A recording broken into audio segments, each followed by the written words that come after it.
Okay, isang mapagpalang umaga po sa ating lahat. Ayan, maraming salamat sa Panginoon kasi binigyan na naman niya tayo ng panibagong umaga.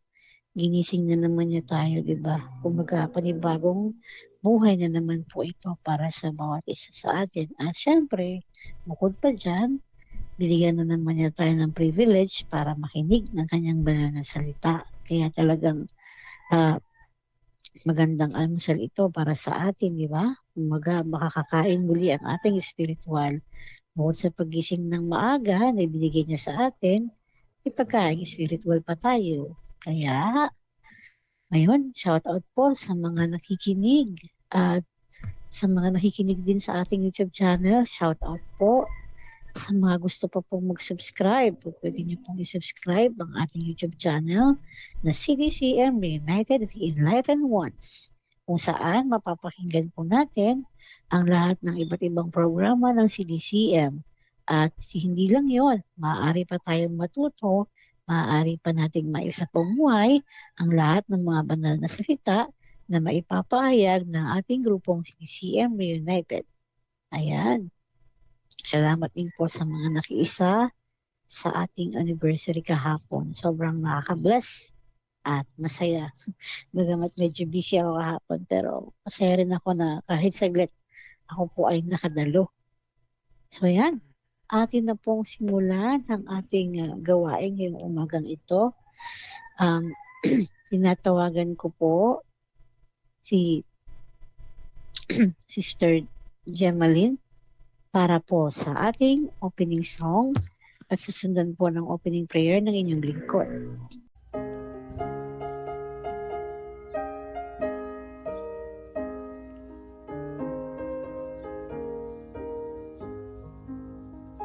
The Lord's our rock, in Him we hide, a shelter in the time of storm.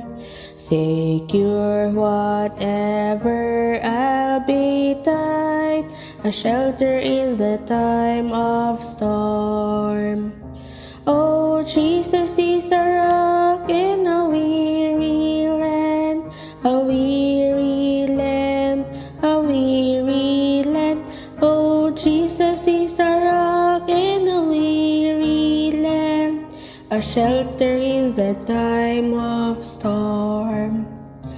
Our shade by day, defense by night, a shelter in the time of storm. No fears, alarm, no foes affright, a shelter in the time of storm. Oh, Jesus is a rock in a weary land, a weary land, a weary land. Oh, Jesus is a rock in a weary land, a shelter in the time of storm. The raging storms may round us beat, a shelter in the time of storm. We'll never leave our safe retreat, a shelter in the time of storm. Oh, Jesus is a rock in a weary land, a weary land, a weary land. Oh, Jesus is a rock in a weary land, a shelter in the time of storm. O rock divine, O refuge dear, a shelter in the time of storm. Be thou our helper ever near, a shelter in the time of storm. Oh, Jesus is a rock in a weary land, a weary land, a weary land. Oh, Jesus is a rock in a weary land, a shelter in the time of storm.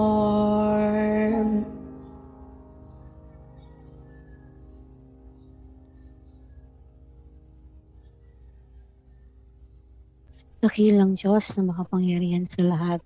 Salamat po sa panibagong umaga na ibinigay mo po para sa bawat isa sa amin. Salamat po Lord sa buhay, sa kalakasan na ipinagkakaloob mo po sa bawat isa sa amin. Lord, kung may mga pagkukulang man po kami, patawarin mo po nawa kami, naway bigyan mo kami ng malinis na puso at kaisipan upang nang sa gayon ay maunawaan namin kung ano man po ang nais mo ipahayag sa amin ngayong umagang ito. Kayo na po ang bahala sa buong gawain ito, gayon din sa aming speaker na iyong gagamitin. I-bless mo po siya, O Lord. Pakabanalin mo po ang kanyang dila, O Lord. Paspasin mo po siya ng banal ng Espiritu upang nasa gayon ay maipahayag niya ng maayos kung ano man po ang nais ninyong maiparating sa bawat isa sa amin. Naway ang aming mga pag-aaralan ay tumimo sa aming mga puso, maisa pang buhay namin at maibahagi rin po namin sa mga iba pang aming mga kapatid na nangangailangan po ng inyong salita. Gabayan mo nga po kami sa buong gawain ito, O Lord. Maraming salamat, O Lord. Sa iyo nga po namin ipinagkakatiwala ang buong oras na ito. Ito po ang aking samo at panalangin sa pangalan ni Jesus na aming tagapagligtas. Amen. Okay, ngayon naman po, tayo na po at simulan na po natin mag-almusal ng ating spiritual breakfast. Ayan, isang magandang pagkakataon muli na tayo ay makakapakinig ng kanyang banal na salita. Akin na pong tinatawagan ng ating speaker for today. Ang ating speaker this morning na walang iba kung hindi si Sister Annalyn Oli. Isang mapagpalang umaga sa ating lahat, mga kapatid kay Kristo. Narito po tayo sa morning devotion na kung saan ang ating pag-aaralan sa umagang ito wala pong iba kundi ang Santiago 5:15. Sabi dito, pagagalingin ng Diyos ang may sakit dahil sa pagiging may pananampalataya, palalakasin muli at patatawarin sa kanyang mga nagawang mga kasalanan. Okay, tayo muna ay manalangin sa umagang ito. Dakilang Diyos na makapangyarihan sa lahat, maraming salamat po sa umagang ito na nabigyan muli ako ng pagkakataon na makapagbahagi ng iyong banal na salita. Nawa Panginoon, ikaw po ang marinig nila sa umagang ito. Panginoon, turuan niyo po ako sa aking pagtitilibar ng mga salita mo. Ano man po ang nais na may parating mo sa kanila, naway maunawaan at maisa puso ng bawat isa. Panginoon, salamat po sa umagang ito na kami po ay nagising ulit. Salamat po sa kalakasan, naway gabayan niyo kami sa aming mga gawain sa umagang ito, sa buong maghapon. Ikaw pong patuloy na mag-protect sa amin, bawat isa sa amin. Maraming salamat. Ito po ang aking isang panalangin sa pangalan ni Jesus. Amen. Okay, ulitin ko po ang ating verse sa umagang ito na kung saan ang ating verse Santiago 5:15. Pagagalingin ng Diyos ang may sakit dahil sa pagiging may pananampalataya, palalakasin muli at patatawarin sa kanyang mga nagawang kasalanan. Amen. Okay. So, mga kapatid, mga kaibigan, ito po ang aking voice na napili ko dahil sa maraming mga kaibigan natin, mga kapatid, ang may mga sakit. Ayun, so tunay nga kapag mayroon tayong pananampalataya, walang posible na gumaling tayo. Basta't manalangin lang tayo, huwag tayo mawala ng pag-asa, huwag tayo panghinaan ng loob. Kasi kung panghinaan talaga tayo ng loob, ay naku. Ayan, so ang Kasi may mga iba talaga na siyempre may mga sakit sila, lalong-lalo na walang-wala sila, kumbaga walang financial na mapa-check up o makabili ng gamot. Ayun. So parang nanginaan sila ng loob o nawala ng pag-asa na gumaling sila. May mga iba din na iniisip din nila na kahit pangbili ng pagkain, ulam o kung ano pa man, pangangailangan syempre napupunta sa gamot or pang-check up. Dahil sa mga alalahanin na syempre naisip natin na pabigat na lang tayo sa pamilya natin, kahit na pangbili ng pagkain, pinapangbili pa ng gamot sa atin. Diba, kumbaga, naisip natin na sana mawala na lang ako, matapos na lang to, matapos na lang para, kumbaga, kumbaga sa madaling salita, mamatay na lang para matapos ng paghihirap, pati yung nag-aalaga, di ba? Kasi syempre, iniisip din natin yung pamilya natin. Kasi kung nahirapan tayo, mas nahirapan sila. Kaya nandun yung isipin natin na para lang matapos ang paghihirap, gusto nilang natin na mawala tayo, di ba? Pero hindi yung reason, hindi yan na mawala tayo, kundi tulungan natin ang pamilya natin na manalangin, na para gumaling tayo at maging tapos na rin ang kanilang paghirap o alalahanin sa atin, lalong-lalo na sa pangbili ng gamot. Ayun, so huwag tayong mawala ng pag-asa, kundi manalangin tayo sa Panginoon kasi handa naman siyang makinig. Tayo lang ang hinihintay na tumawag sa Kanya. Dapat maging palagi natin siyang alalahanin na nandyan si Lord. Lagi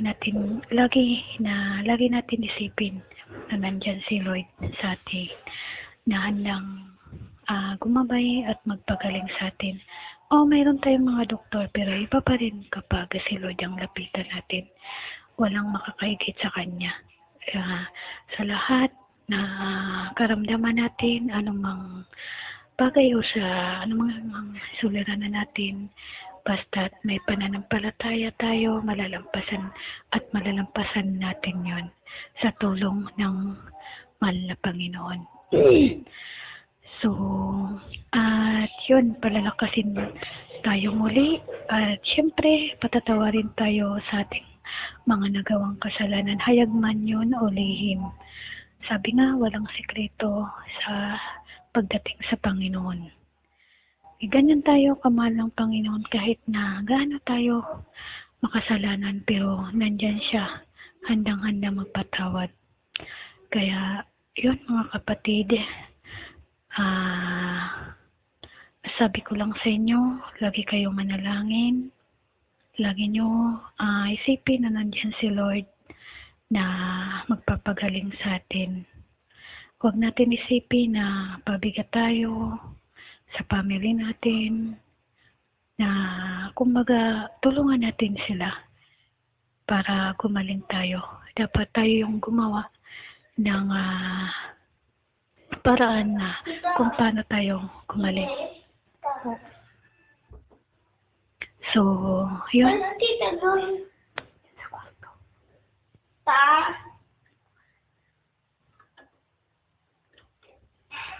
Yun mga kapatid, so ayan, naway mayroon kayo na pulot sa umagang ito na wag tayo basta-basta bumitiw, wag tayo panghinaan ng loob, kundi manalangin tayo. Ngayon, dapat ay maging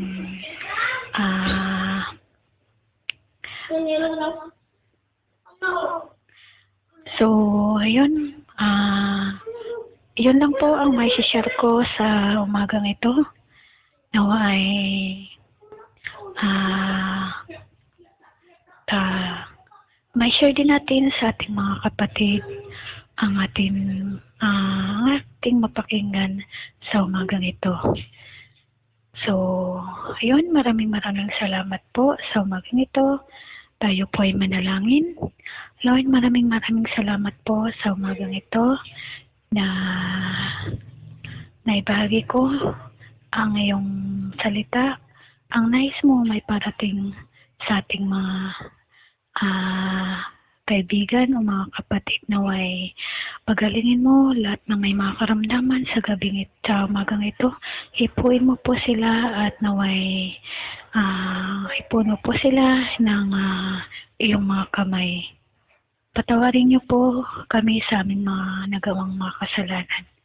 I-bless niyo po kami sa umagang ito at ilayo niyo po kami sa anumang kapamakan at karamdaman.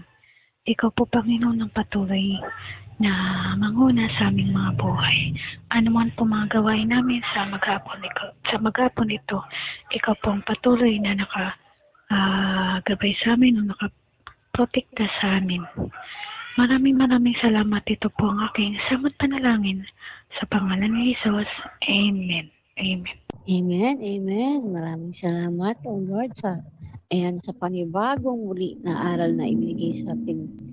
Ayan, tunay nga, no, kapag may pananampalataya tayo, ano man yung mga karamdaman natin, physical man yan or emotional yan, ang Panginoon ay palaging handa na magpagaling sa atin. Minsan kasi may mga bagay na yan, hindi lang basta sa physical, no, sa emotional. May mga bagay din talaga na kailangan nating isangguni sa Panginoon kasi ang emotional talaga ay napakahirap na pagalingin kapag kayon ay nasugatan, di ba? Yung puso natin kapag nasugatan dahil sa mga emotional things, parang ang hirap mag-heal, di ba? Hindi lang naman kasi physical yung kinakailangan gumaling minsan, pati yung emotional aspects din natin, ano. Kaya minsan talaga, honestly speaking, sa akin, nangyari din sa akin na ang tagal-tagal din ako mag-heal dahil sa isang pangyayari noon sa buhay ko. At bukod doon, napuno rin ako ng hatreds, napuno rin ako ng galit talaga, na kung saan, ang bigat din pala sa dibdib kapag daladala mo yung galit na yun. Then, one time, sa isang preaching na napakinggan ko, 7 last word yun. Talagang tumama sa akin yung preaching na yun at siguro nga ako kaya hindi ako ma-heal kasi full of hatred pa rin ako. Kaya siguro hindi gumagaling yung emotional wounds ko kasi punong-puno pa rin ako ng galit. So during the time, hihingi ko rin talaga ng tawad kay Lord.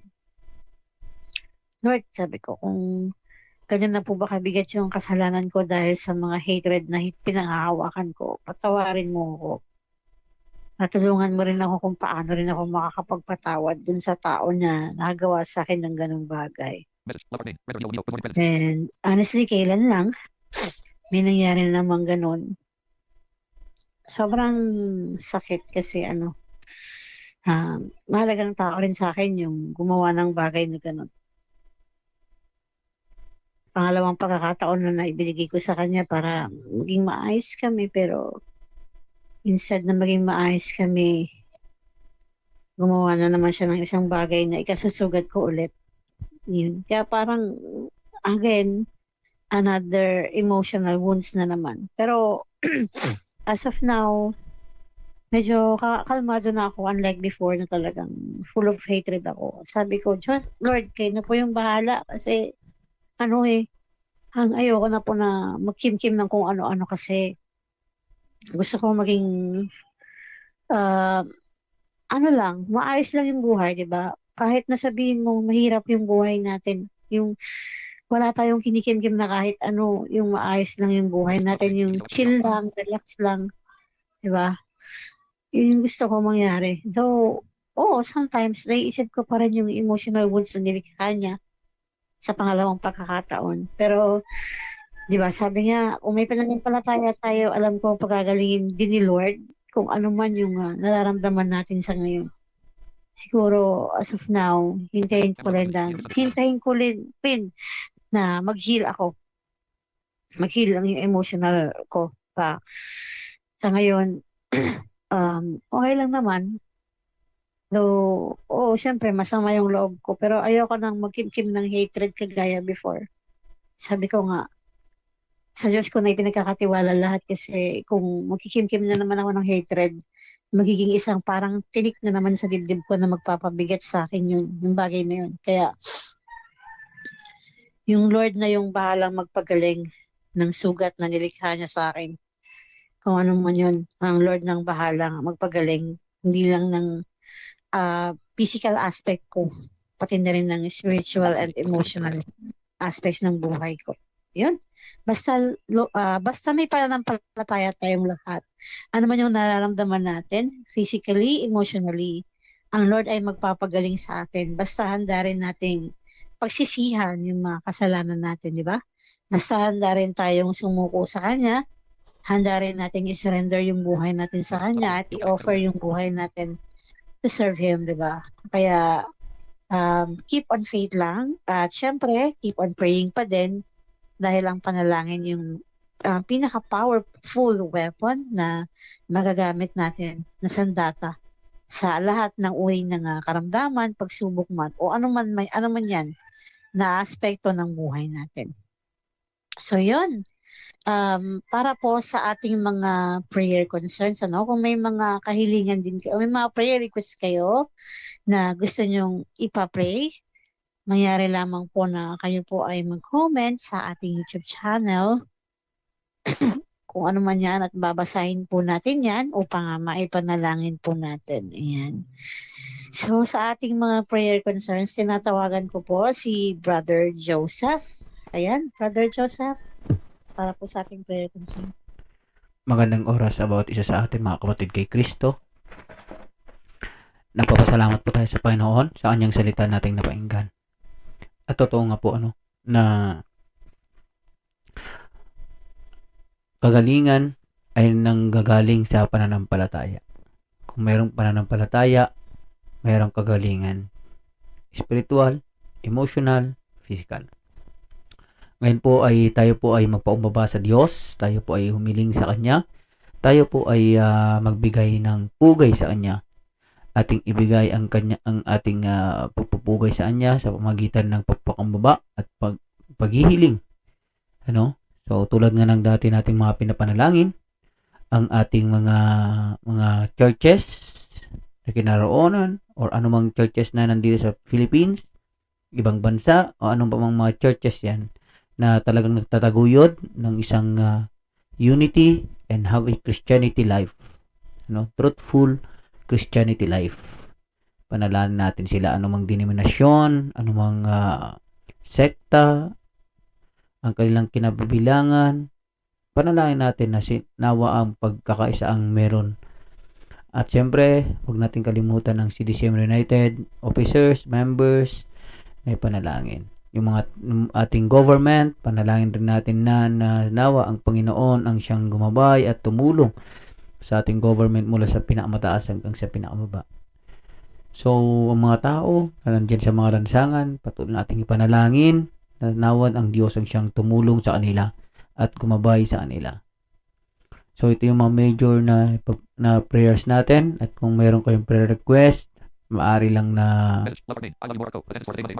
kung maaari man lang na ipadala nyo sa ating number na 0985-867-8322. At tulad nga ng sabi ng ating presider, pwede kayong mag-comment dyan sa comment box ng ating YouTube channel para mabasa natin at ating diyang maipag-pray. So, magkaisa po tayong ipag-pray ang mga ito.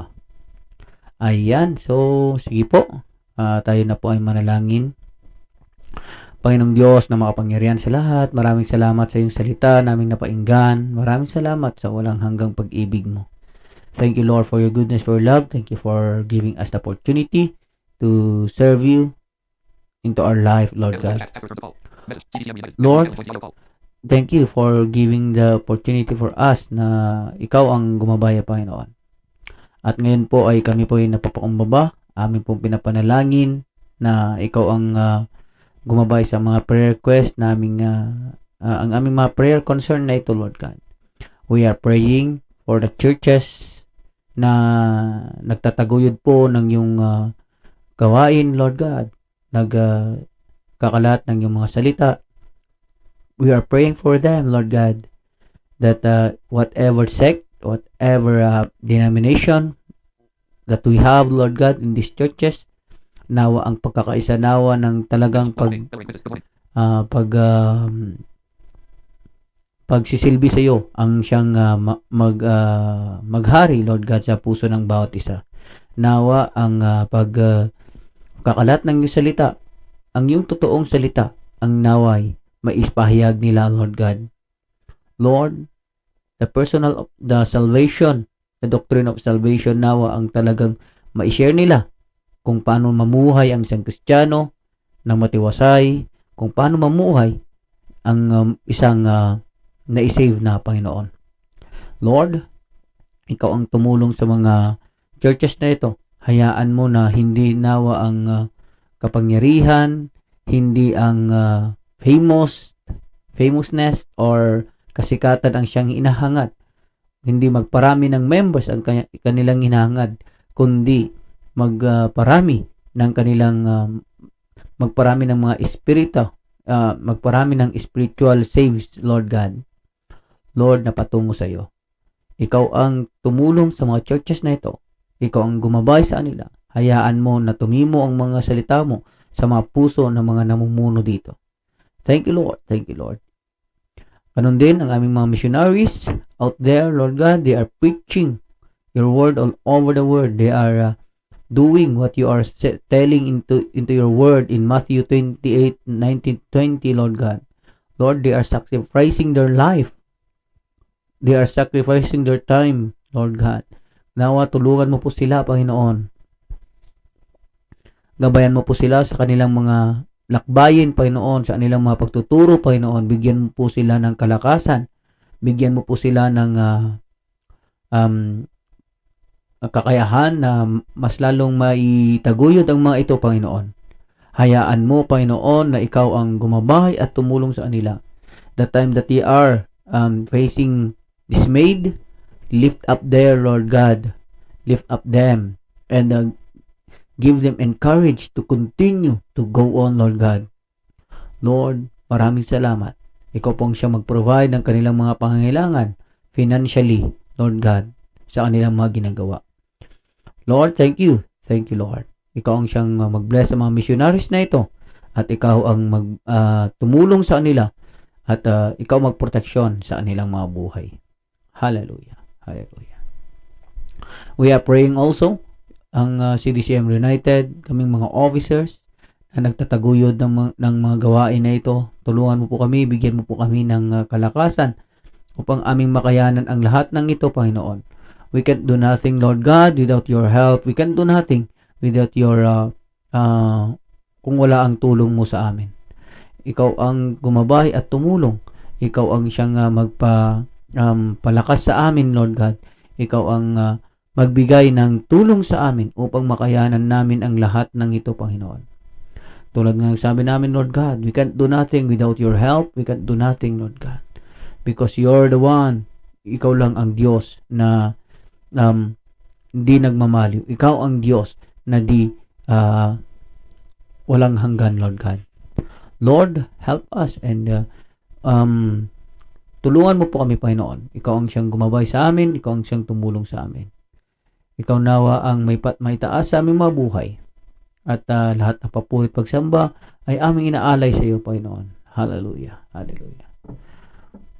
Hallelujah, Jesus. Ikaw ang tumulong sa aming mga members, Panginoon, hindi pa nakatanggap sa iyo, Lord God. Lord, kung maraming mga membro ngayon dito na hindi pa tumanggap sa iyo ng lubusan, we are praying them. Lord, touch their heart and let them believe on you. Hayaan mo nawa na ang iyong salita ang siyang tumimo sa kanilang mga puso't isipan. Hayaan mo na ang kanilang mga salita, ang iyong mga salita ang gumabay sa kanila, Panginoon. Tulungan mo po sila at gabayan mo po sila, Panginoon, to be over them, Lord God, na ang salita mo nawa ang maitanim sa kanilang mga puso. Hayaan mo na matuto sila habang nandito sila sa grupong ito, ay matuto sila na magbahagi at makipagtulungan na maibahagi rin ang kanilang mga talento, magbahagi ng iyong mga salita sa mga ibang tao na nangangailangan ng iyong salita, Lord God. Lord, we are praying, Lord God, that nourish them with your word. Lord, hallelujah. Ikaw na po ang siyang tumulong sa mga members namin, Lord God. Ikaw ang siyang gumabay kung ano man ang mga nararamdaman nila sa kanilang mga families. Lord, bless them, heal them, Lord God. At ikaw ang siyang tumulong sa kanila. Pagalingin mo ang bawat pamilya namin. Ikaw ang siyang tumulong sa bawat pamilya namin, Lord God. Panginoon, pinupuri ka namin, sinasamba ka namin, Panginoon. We are praying also our government Philippines, mula sa presidente hanggang sa pinakamabangbang position, Lord God, ang aming mga government officials, Lord God. Lord, bless them, their life, Lord God. At hayaan mo na ikaw nawa ang gumalaw sa kanilang mga buhay. Itas mo ang kanilang mga puso at ang kabutihan lamang ang siyang maisa putupad, Lord God. Ang kabutihan lamang ang siyang maipatupad, maigawa nila para sa bansang ito, Lord God. Lord, tulungan mo po sila. Since this country is a Christian country, known as a Christian country, Lord God. Lord, ang mga namumuno nawa dito ay i-bless mo ang kanilang mga puso at maramdaman talaga ang pagiging isang Kristiyano sa kanilang mga buhay. Isang Kristiyano na talagang nanampalataya sa Panginoon. Nananampalataya sa iyo, Jesus. Maraming salamat. Maraming salamat. Ikaw ang gumabay at tumulong sa kanila. Proteksyonan mo ang mga buhay nila. Proteksyon mo ang spiritual na pamumuhay nila. At ang kanilang mga kaisipan na may evilness about money. Lord, help them. Hayaan mo na matanggal ang mga kaisipan na yan at mas mangunguna sana sa kanilang mga puso ang mabuting paglilingkod sa bansang ito. Maraming salamat. Maraming salamat. Panginoon, ikaw ang siyang tumulong at gumabay sa bawat isa. Ganoon din sa mga tao na nasa lansangan, they are walking up there and they are sleeping at the sidewalk, sa streets, Lord God, we are praying for them. Ikaw ang tumulong sa kanila. Hayaan mo nawa na ang kanilang buhay ay malift up, Panginoon. Hayaan mo na ang kanilang mga buhay ay magkaroon ng tamang trabaho. Protection mo ang kanilang mga health, Lord God. Lord, ikaw ang tumulong sa kanila na maging mas lalong matatag at gamitin mo yung blessings mo na yan sa kanila upang manampalataya sila at magtiwala sila sa iyo, Panginoon. Maraming salamat. Maraming salamat. At sa maghapon namin nito na mga gagawin pa, ikaw ang mga tumulong sa amin at gumabay sa amin, Panginoon. Lord, lahat ng itong mga panalangin na ito, you know our heart, kung ano pa man ang hindi namin ipanalangin, alam mo ang mga puso at kaisipan ng bawat isa, at alam mo kung ano yung mga kahilingan namin, Lord God. Lord, tulungan mo po kami at ikaw siyang, ang mga panalangin na ito ay alam namin na yun ang sinagot sa iyong tamang oras, Lord God. Thank you, Lord. At lahat ng ito ay ang pinapanalangin sa pangalan ni Jesus. Amen.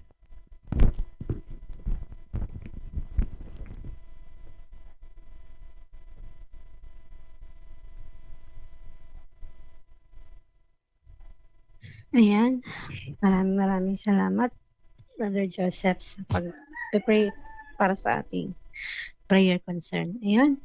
Maraming salamat din po sa lahat po ng mga nag-join sa ating gawain. Ayan. Magkarinigan ulit tayo sa mga susunod pa nating gawain. Ayan.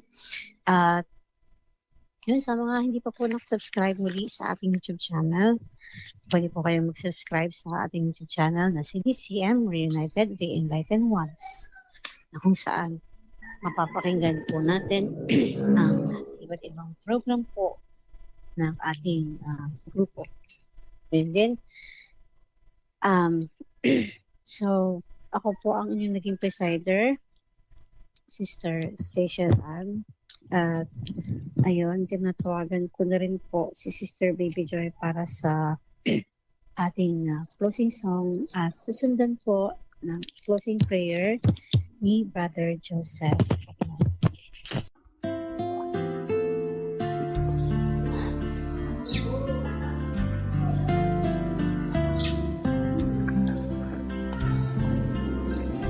Change my heart, oh God, make it ever do. Change my heart, oh God, may I feel like you. Change my heart, oh God, make it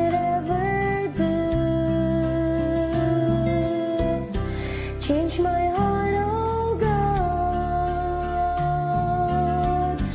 may I feel like you. You are the Father, I am the clay. Hold me and make me, this is what change my heart, oh God, make it ever do. Change my heart, oh God, may I be like you. You are the Father, I am the clay. Hold me and make me, this is what I pray. Change my heart, oh God, we could ever do. Change my heart, oh God, may I feel like you.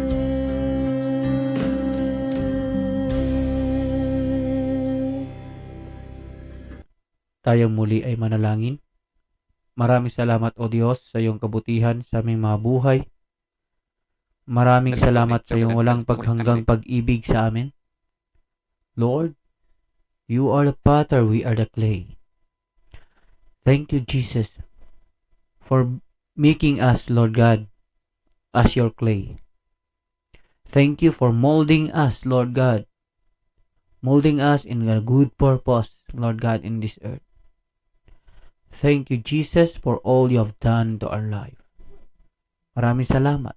Maraming salamat. Maraming salamat sa kagalingan sa aming mga sakit, Lord God. Tulad nga ng iyong sinabi sa iyong mga salita kanina, Lord God.